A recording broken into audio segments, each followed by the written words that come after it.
शिव जी का मंदिर बनाइएगा? मैं तो सीधा पूछ रही हूँ सर। कपीश जी, आप इस पर हाँ या ना में नहीं बता पा रहे हैं, मुझे जल्दी से बता दीजिए। फिर कुलभूषण त्रिपाठी जी भी हैं आपके संगी साथी, उनसे भी बात कर लूंगी, मैथिल साहब से भी। बस इतना बता दीजिए, इतना बता दीजिए कि पहला जाएंगे कि नहीं जाएंगे, और अगर चले गए कपीश जी तो डर किस बात का? बता रहा हूँ, चले गए तो डर किस बात का? बता रहा हूँ आपको, सुन तो लें। हाँ बताइए ना भाई, सर। मैं बता रहा हूँ। रोहन जी से केवल एक बात का आप प्रश्न का उत्तर ले लें, हम बता दे रहे हैं आपको। ये 4 शंकराचार्य कब मंदिर का दर्शन करने गए? इन्होंने क्यों नहीं बुलाया चारों शंकराचार्य? इन्होंने ध्वजधाम्य में सब चले जाएं, अखिलेश जी नहीं जाएंगे बस। पत्रकार थे वो क्यों नहीं आए? सब चले जाएं, वो चले जाएं, ये चले जाएं, बुलाया। लेकिन अब आप लेकिन अखिलेश जी नहीं जाएंगे। देखिए, हम आपको तो जज समझते हैं ना। ठीक है सर, मत जाइए। कम से कम आप देखिए, अखिलेश जी मेरा जाएं या ना जाएं उनका निजी विषय है। शंकराचार्य क्यों नहीं गए? जाएं या ना जाएं उनका निजी विषय है। अगर चले जाएंगे कपीश जी तो योगी जी ये नहीं कहेंगे कि पहले पश्चाताप कर रामलला के दर्शन करने। चले जाएंगे अगर, जब ये जब मंदिर लुटेरों से मुक्त हो जाएगा, बिल्कुल दस्तखत करने जाएंगे, बिल्कुल दर्शन करने जाएंगे। जब मंदिर जो है लुटेरों से मुक्त हो जाएगा। आपका अपना मुहूर्त, आपकी अपनी दशा दिशा जब अखिलेश जी तय करें। ठीक है, डकैतों के हवाले है, ये गिरोह चलाने वालों के हवाले है। जिस दिन गिरह कट्टों से, जिस दिन ये पॉकेट मारों से, जिस दिन ये चोरों डकैतों से मुक्त हो जाएगा, माननीय अखिलेश यादव निश्चित रूप से राम जी का मंदिर दर्शन करने जाएंगे। ठीक है, शंकराचार्य भी जाएंगे। आजकल जिस तरीके का हर तरफ की बॉलिंग की जा रही है अखिलेश यादव की तरफ से, अब साथी है आप, संगी है उनके, इसीलिए आपसे सवाल पूछ रही हूँ कि ये नौबत ना आ जाए कि आधे उस तरफ जाएं, आधे उस तरफ जाएं और बाकी बचे मेरे साथ आए। इधर पीडीए का वोट बैंक भी चाहिए, इधर हिंदुओं का वोट बैंक भी चाहिए, मुसलमान तो नाराज होने ही नहीं चाहिए। अब क्या है ना कि सिर्फ हाथ नहीं चाहिए घी में डूबे हुए, अब पूरे का पूरा आपको कढ़ाई में चाहिए कि आप डूबे रहें, घी में सब कुछ मिल जाए। लेकिन सब जगह रहने के चक्कर में नुकसान तो नहीं हो जाएगा त्रिपाठी साहब? पूर्णिमा जी, जो आपके प्रश्न है उसके पीछे आपको दिखाई दे रहा है कि उत्तर प्रदेश के हालात क्या है।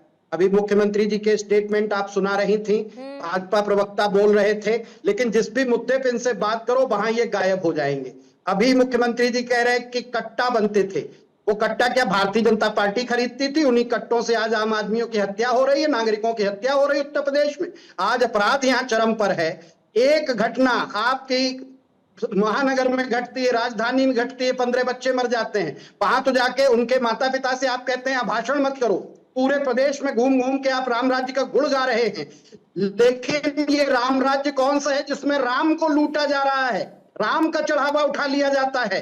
क्योंकि दरअसल वहां इनकी नियति ही नहीं है। मंदिर की आस्था से खिलवाड़ करना इनका काम है। अभी वहां पर अजय राय जी हमारे प्रदेश अध्यक्ष गए थे, दर्शन करके आए, उसके बाद उन्होंने मुद्दा उठाया, केजरीवाल जी गए तो सारी व्यवस्थाएं ही बदल गई। ये क्या गणित चल रहा है? जिसको चाहोगे मंदिर को निजी संपत्ति की तरह यूज करोगे। आज वो ट्रस्ट कहने को है वो भारतीय जनता पार्टी का निजी ट्रस्ट है। वहां पर जो असली चोर हैं उनको तो योगी जी मोदी जी बचाने में लगे हुए हैं। गोपाल राव जी बच जाए, चंपत राव साहब चंपत हो जाए, और साहब जो अनिल मिश्रा जी हैं उनको क्लीन चिट मिल जाए। टुन्नू मुन्नू चुन्नू पकड़ लाओ, उनको साहब जेल भेज दो, एसआईटी बिठा दो। अगर जो 15 बच्चे मर जाए तो एसआईटी बिठा दो। अरे ऐसा निकम्मा मुख्यमंत्री तो मैंने कभी देखा नहीं जो अपनी जिम्मेदारी छोड़कर 5 साल पहले 10 साल पहले के मुख्यमंत्री के दोस्त गिना रहा हो। क्या उत्तर प्रदेश की जनता को इतना ये मूर्ख समझ रहे हैं कि उत्तर प्रदेश की जनता नहीं जानती कि आप 9 साल से क्या कर रहे हैं? नई बात करनी चाहिए, भूल जाना चाहिए 2013 का मुजफ्फरनगर का दंगा। त्रिपाठी साहब, भूल जाना चाहिए 2013 का मुजफ्फरनगर दंगा। 62 लोगों की मौत भूल जानी चाहिए, 50,000 से अधिक लोग विस्थापित हो गए, भूल जानी चाहिए, कार सेवकों पर गोलियां चलवाई गई, भूल जानी चाहिए, सब कुछ भूल जाना चाहिए। और आप लोग क्या आजकल नया आप लोगों को राम के प्रति बड़ा आदर और सद्भाव और भक्तिभाव पैदा हो गया है। जो राम के अस्तित्व को नकारते रहे आज चुनावी मौसम में देख के पलटी मार ले रहे हैं। मतलब क्या किस मुंह से, किस शक्ल से आप लोग ये बात करते हैं सर? किस मुंह से आप ये लोग बात करते हैं? आप राम मंदिर प्राण प्रतिष्ठा के समारोह में आप लोग शामिल नहीं हुए। जो एक व्यक्ति चला गया आपने उससे नाराजगी दिखा दी और आज आपको राम राम राम याद आ रहे हैं। आने भी चाहिए, आने भी चाहिए, लेकिन त्रिपाठी साहब जो हम देखे वही सब अच्छा और बाकी सब कुछ झूठ, ये कैसे संभव है बताइए ना सर? तो बताएंगे आपके टाइम में ऐसा होता था। अरे सर क्यों नहीं बात होगी, क्यों नहीं बात होगी? क्या कांग्रेस के घोटालों की आज बात करना बंद कर देना चाहिए? क्या ये भूल जाना चाहिए कि कांग्रेस की सरकार केंद्र से क्यों चली गई? क्या कॉमनवेल्थ घोटाला भूल जाना चाहिए? क्या दिल्ली में जब बच्चे पानी में डूब के मर गए और जिस जगह डूब के मरे वहां का सैंक्शन किसकी तरफ से आया था, किसने परमिशन दी थी? क्या बात नहीं करनी चाहिए? दिल्ली में सबसे लंबे समय किसकी सरकार रही, नहीं बात करनी चाहिए? तो फिर तो ये वो वाली बात हो गई कि हम बस इतनी सी बात करेंगे, बाकी सब हम कोई बात नहीं करेंगे। त्रिपाठी साहब, एज पर द कंफर्टेबिलिटी, मुख्यमंत्री को शर्म आनी चाहिए और खुद कुर्सी छोड़ देनी चाहिए। सर बिल्कुल छोड़ देनी चाहिए। मैं कहती हूँ कि हर उस व्यक्ति को कुर्सी छोड़ देनी चाहिए जो अपने काम का निर्वहन करने की बजाय बाकी सब चीजों में लगा रहता है। और ऐसा होता सर तो इंदिरा गांधी को भी कुर्सी छोड़ देनी चाहिए थी, नहीं छोड़ी उन्होंने तब भी। रोहन जी जल्दी से जवाब देंगे, फिर उसके बाद मैथिल साहब आपके पास आती हूँ।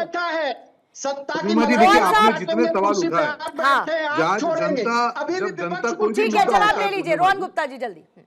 जनता कोई भी मुद्दा होता है, सबसे पहले जो लोग सवाल उठाते हैं उनकी विश्वसनीयता चेक करती है। दोगलापंथी की राजनीति नहीं चलती। 2 साल तक आपने भगवान, मैं आपके बीच में नहीं बोला, मैं ऐसे डिबेट नहीं करता हूँ। कुलभूषण त्रिपाठी जी, त्रिपाठी जी रुकिएगा, Tripathi ji hold on for a while. Tripathi साहब रुकिए, त्रिपाठी साहब थोड़ा सा रुक जाइए, बाहर बहुत गर्मी है मैं मानती हूँ, लेकिन थोड़ा कूल डाउन रखिए, अपने आप को ठंडा रखिए सर। त्रिपाठी साहब थोड़ा सा रुकिएगा सर, रुकिएगा। अभी तब देखेंगे जब जाएंगे 15 सीटें मांगने के लिए और दे देंगे 5, तब बात करेंगे सर। बोलिएगा रोहन गुप्ता। देखिए वापस मैं कह रहा हूँ कि 2 साल से जो राम भगवान का अस्तित्व मानने को तैयार नहीं है, आज उनकी मजबूरी देखिए कि राम लल्ला के नाम पे राजनीति करने के लिए मजबूर हो, क्योंकि उनको कोई मुद्दा नहीं है। इन्होंने बड़ी बड़ी बातें की, ये की, अरे हम तो करके दिखाएंगे। कोई भी मगर होगा, बच्चा होगा, कुछ भी होगा, हम किसी को नहीं छोड़ेंगे। आप बीच में मत बोलिए ना, मैं सुनीबाजी करता हूँ। कैसे त्रिपाठी साहब 3-4 बार कह चुकी हूँ साहब, बार बार नहीं कह पाऊंगी। त्रिपाठी साहब रुकिएगा प्लीज, आज जवाब ले लीजिए, सवाल उठाएं तो जवाब ले लीजिए, क्या दिक्कत है उसमें? आज उनके मुखिया जो है, जो गौतम है, उनका इतिहास पूरे देश ने देखा हुआ है, किस प्रकार से हिंदुओं को बुद्धिज्म में कन्वर्ट किया, आज उसके भी ऊपर सवाल है। आज उनके अजय राय नेता कंपटीशन चल रहा है कि उनकी तस्वीर केजरीवाल की हो गई, उनकी क्यों नहीं? ये तो चुनावी हिंदू हो गए ना।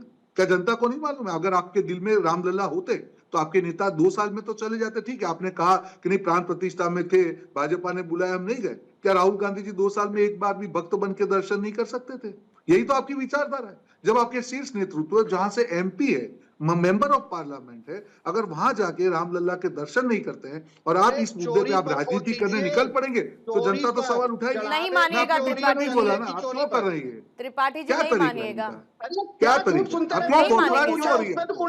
यही तो इनकी असलियत है। अब जब ये सपा भी इनको चालू पार्टी कहती है, सपा क्यों चालू पार्टी कहती है? अब आते ही उनके जो नए जो इंचार्ज, इन्होंने असली रंग दिखाना चालू कर दिया। अब देखिए क्या इंडी के टूट फूट क्या अभी दिखती है आपको, कितने थोड़े देख जानिए, ये चुनावी हिंदू है।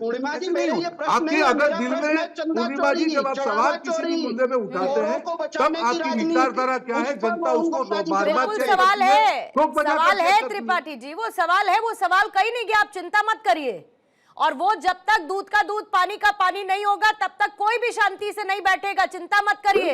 हम भी राम भक्त हैं और आप भी राम भक्त की तरह ही व्यवहार करिए, चिंता मत करिए। ये सवाल पूछते रहिएगा, हम भी पूछते रहेंगे, इसके लिए बेफिक्र हो जाइए। ठीक है,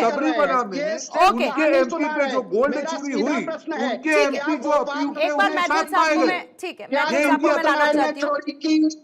ठीक है मैथिल साहब, पूर्णिमा जी ऐसे ही बीच में बोलते रहते हैं, क्या इनसे डिबेट? अब क्या सब, अब कितनी बार बताएगा कोई, बताइए। फिर माइक डाउन हो जाएगा तो ये कहेंगे कि हमारा माइक बंद कर देते हैं। बात करेंगे नहीं तो डिबेट क्या करेंगे? आप तो हर जगह से भाग लेते हैं ना, मुद्दे की बात आएगी तो।